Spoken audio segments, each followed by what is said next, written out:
আসসালামু আলাইকুম। কেমন আছেন সবাই? আশা করি সবাই খুব ভালো আছেন। আজকে আমি খুবই সিম্পল একটি রেসিপি শেয়ার করব। এই যে ছোট্ট ছাদে একটি পুঁইশাকের লতা উঠে গেছিল। আমি এখান থেকে কিছু টাটকা পুঁইশাকের পাতা নিয়ে নেব। আমি বেশি নেব না, এখান থেকে অল্প কয়েকটা পাতাই নিয়ে নেব।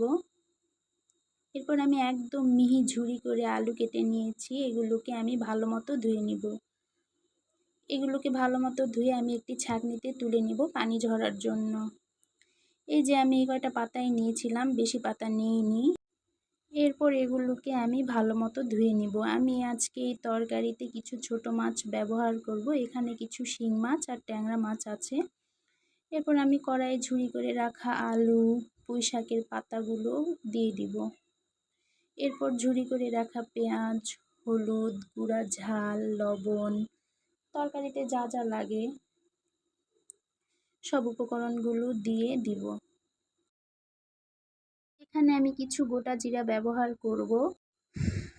তারপর সব উপকরণগুলো আমি একসাথে ভালোভাবে চটকে চটকে মাখিয়ে নিব। মাখানো হয়ে গেলে আমি এখানে কিছু মাছ দিয়ে দিব। আমি সবগুলো মাছ দেইনি, কারণ আজকে বাসায় কেউ ছিল না। এরপর তরকারিতে পরিমাণ মতো পানি দিয়ে বলক আসা পর্যন্ত অপেক্ষা করব। বলক এসে গেলে এরকম লাগা লাগা হয়ে গেলেই রেডি পুঁইশাকের চচ্চড়ি বা পুরপুরি যাই বলেন।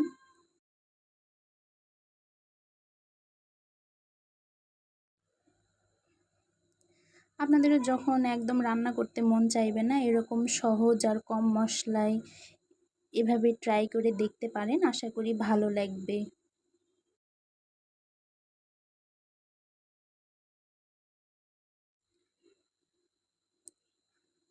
আলহামদুলিল্লাহ, খুবই স্বাদ হয়েছিল।